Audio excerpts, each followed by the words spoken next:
Hello everyone, welcome all of you to an amazing session. In this video, we are going to understand a beautiful concept that is in unit and dimensions, and the name of that beautiful concept is principle of homogeneity. तो हमको पहले समझना पड़ेगा कि principal of homogeneity हमको क्या कहता है.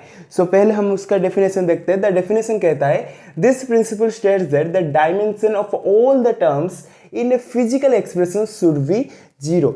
मतलब अगर मैं इसको पूरी तरीके से एक तरह आपको कह दूं कि जैसे हम कोई एक इक्वेशन लिखते हैं. जैसे मैं कह देता हूं v equal to u plus a t, जो कि हमें पता है कि प्रिंसिपल ऑफ मोशन है.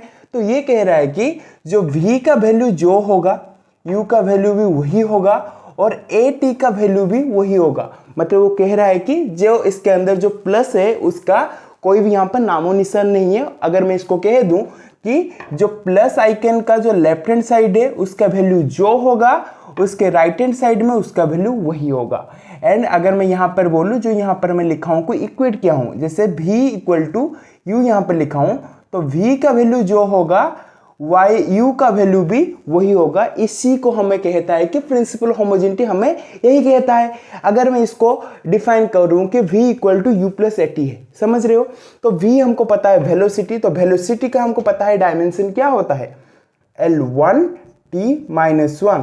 इसको मैं इक्वेट कर सकता हूं u के साथ.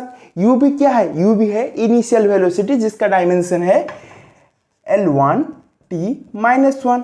अगर मैं यहाँ पर ए टी का भी वैल्यू देखूँ, ए का वैल्यू होता है एक्सेलरेशन जो कि है L1 t minus 2 multiplication of t मतलब टाइम पीरियड, मल्टीप्लाई अगर करूँ तो t हो जाएगा, तो इसका वैल्यू हो जाएगा L1 t माइनस 1.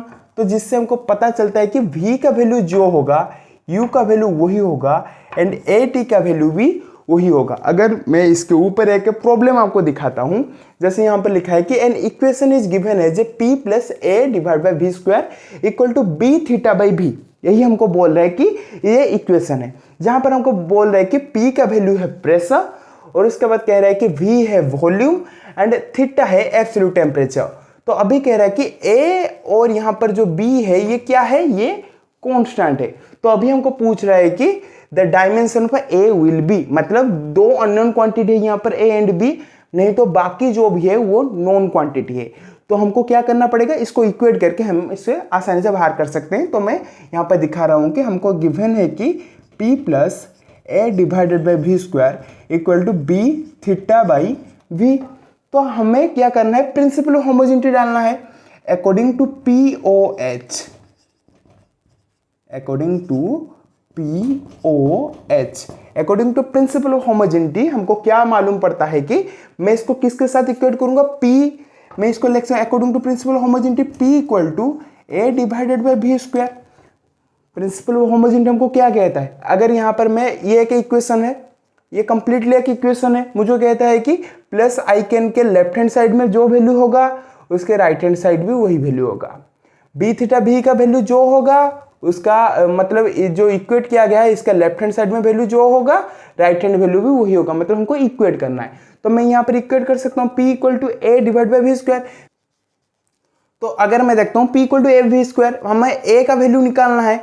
यहाँ पर p का वैल्यू मैं लिख चुका हूँ m1 l minus 1 t minus 2. a का वैल्यू हमको मतलब खोजना है और ये है मतलब जो वॉल्यूम है L3 उसका स्क्वायर है. तो अभी मैं a का वैल्यू आसानी से बाहर कर सकता हूँ. a का वैल्यू क्या हो जाएगा, यहाँ पर m1 l minus 1 t minus 2 को माइनस 2 है, इसके साथ मल्टीप्लाई हो जाएगा L6. तो हमारा यहाँ पर आंसर हो जाएगा m1 l5 t माइनस 2.